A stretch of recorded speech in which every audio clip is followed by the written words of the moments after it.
Okay, you guys, now I got to admit, I might have been exaggerating a little bit by suggesting that this particular hat can cure racism.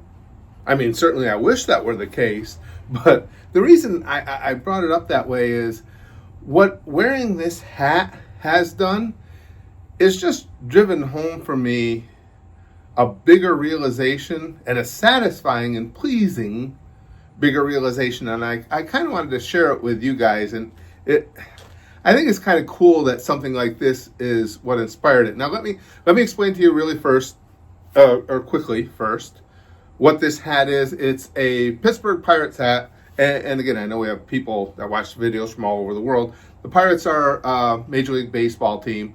They are my favorite team since I was 5 years old. And this hat was worn by the Pirates in the late 70s.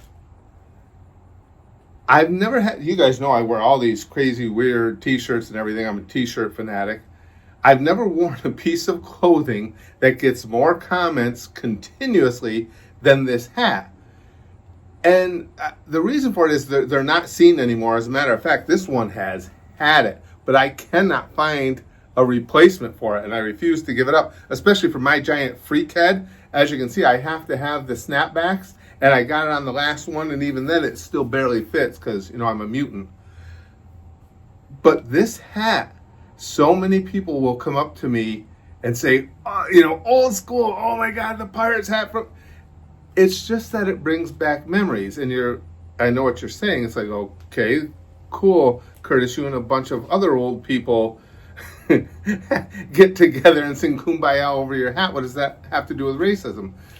Nothing, not specifically anything, but I think to our current state of affairs in social media and how social media and so many influencers would like us to believe that we have to find differences with one another because there's a lot of money to be made for them and a lot of attention they can gain. I mean, and it's trust me, it's from all sides.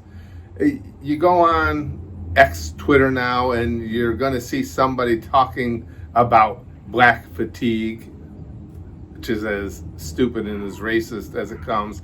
And then you'll go to the other side and you'll see people talking about how all white people are racist and there's no exceptions, you must beware around the white folks, and all that's bullshit. What it's there for is, again, as I said, it's basically people down on their knees sucking on Elon's dong, hoping to get a few nickels to pop out because it's rage engagement. Now, are there racists out among us? Of course, absolutely. But the fact is, the vast majority of us are just trying to get by. We just want to get by day to day, do the things we have to do, enjoy the things we choose to do, and basically get along with each other. And that's what I'm talking about. When people comment on this hat, it's never one demographic. It's not even just old people. And I'll tell you a story about that specifically in just a second. But it doesn't matter if somebody's black or white or what their sexual orientation may be. From talking to people who have brought up conversation because of this hat, I can tell you that people completely politically different from myself, because it comes down to what I said. It's just people just want to get by, and they see something that triggers a memory, and they want to talk to you about it. And I think that's so cool, because I've always done that my whole life. My wife will tell you this. I will just talk to people randomly. I enjoy that a lot. If I see you in the store and I see something interesting about you or something I have a question for, if whatever pops into mind, I'll talk to you about it. And I've noticed over these many years, at least 98% of people are receptive to that. Because again, we are all actually, the majority of us, the ones not trying to create division, are the same. And I'll bring up one specific time, and this was just recently and got this whole thing running through my mind. I was in a Food Lion supermarket, and a young guy, and well, everybody's young compared to me, but this guy was, I'm going to say he was between 25, 30, tall black dude, goes up to me and immediately goes, whoa. He goes, the old Pirates hat, the Stargell hat. Willie Stargell was the star of the Pirates. And I was like, yeah, old school. And I said, dude, you're way too young to remember that. And he said, no. He goes, my dad, he said, was such a huge fan of Willie Stargell. And he said, he would watch videos of him on YouTube, and he would tell you the stories of him. And he said, it just made his son get into it too. And he knew the history of the team quite impressively well. And so we got talking about it. And then I got thinking too, in 1971, the Pirates fielded the first starting lineup in Major League Baseball history that was all black or brown people. There was no white guys in the lineup. And that was the first time ever. And the cool thing about it was, before anybody goes jumping to any conclusions and starts whining about DEI or being too woke, it wasn't on purpose. Those were the best 9 players they had back then. Trust me, I was a fanatic. That was, I was about 10 at the time. I started following the Pirates at 5. Every morning, I would get up early for school to make sure I could get the paper as soon as it came in and read the box score from the night before. I was a lunatic. It wasn't on purpose. It was just that was their best 9. So, but I would think, looking back at it, you got to remember, 1971, you're not a long ways removed from the days of black players having to play in the Negro leagues. So it had to be pretty cool for people of color at that time to see something like that. And I imagine it made an impression. I would imagine it collected our Pirates some extra fans. So it all made sense. But it was just fun talking to this kid. And I was telling him stories about, and he did a great job of either being interested or pretending to be interested.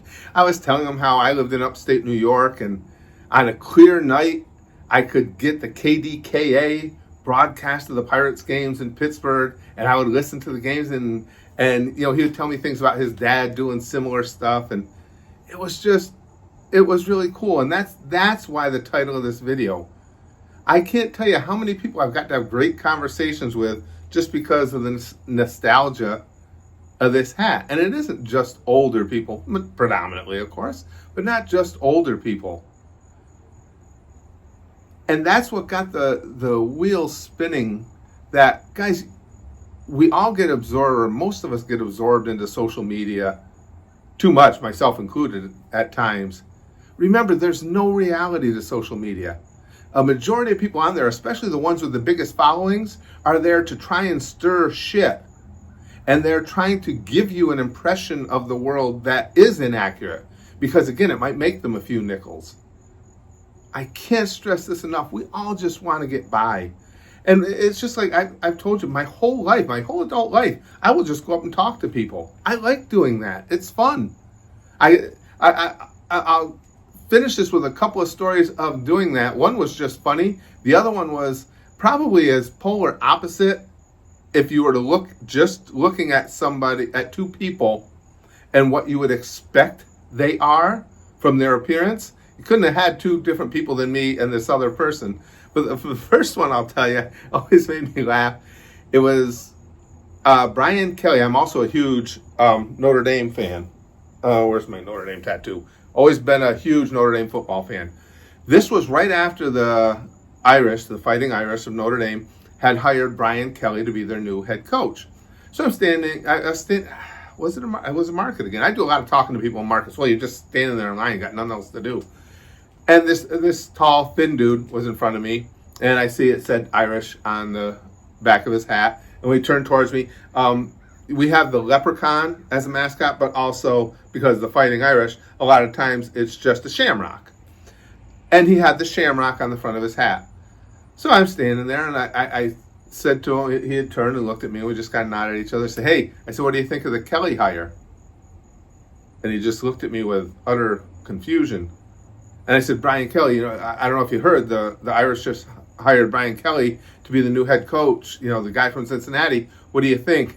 And then I realized I've spent my whole adult life in the care of people with developmental disabilities. He had some developmental issues. I didn't realize it before. But he turns to me as I'm asking these questions about Brian Kelly, and he just goes, I like shamrocks. It was just such a great response. And he just looked at me like, I don't know what else to tell you. And I was like, no, dude, 100%, I get you. I like Shamrocks too. We're simpatico. But it was a fun moment.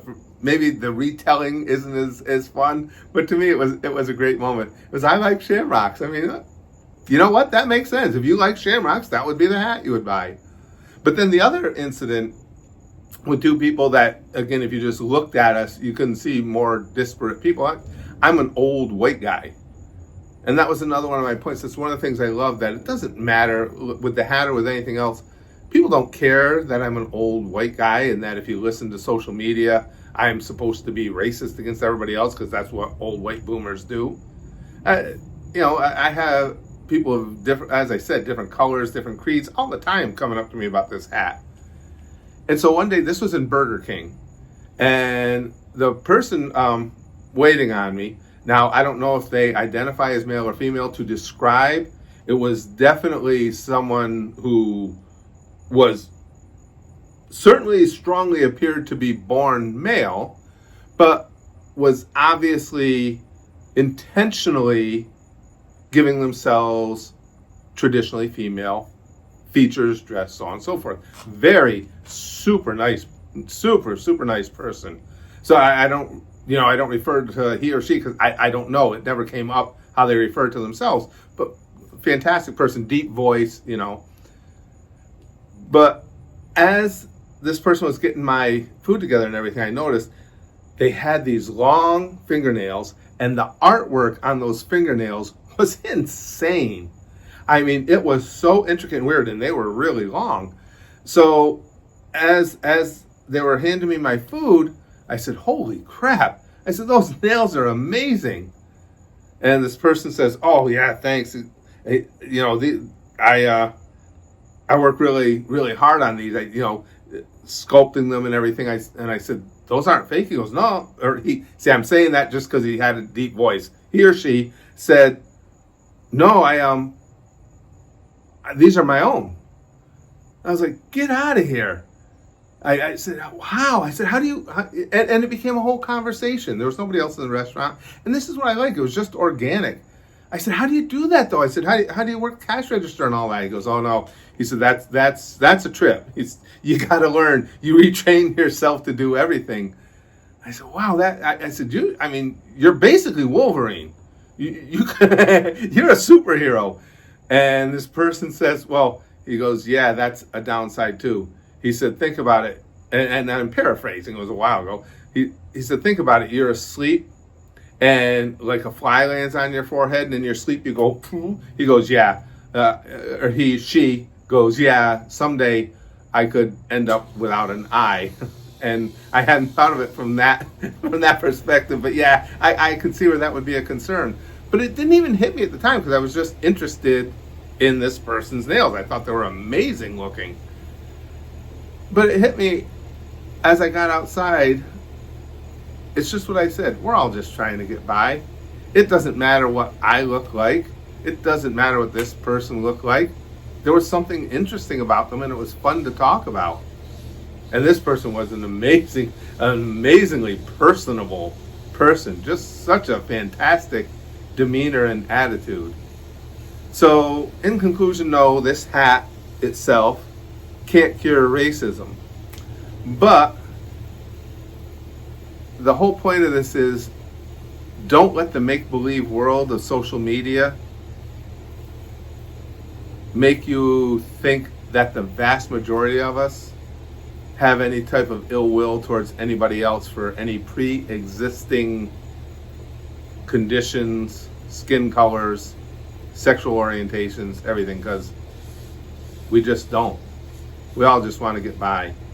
And in getting by, if that means every once in a while having a cool but unexpected conversation with somebody, I don't think there's anything better. He's still white. It's kind of blurry. That's brilliant. He's got to say question.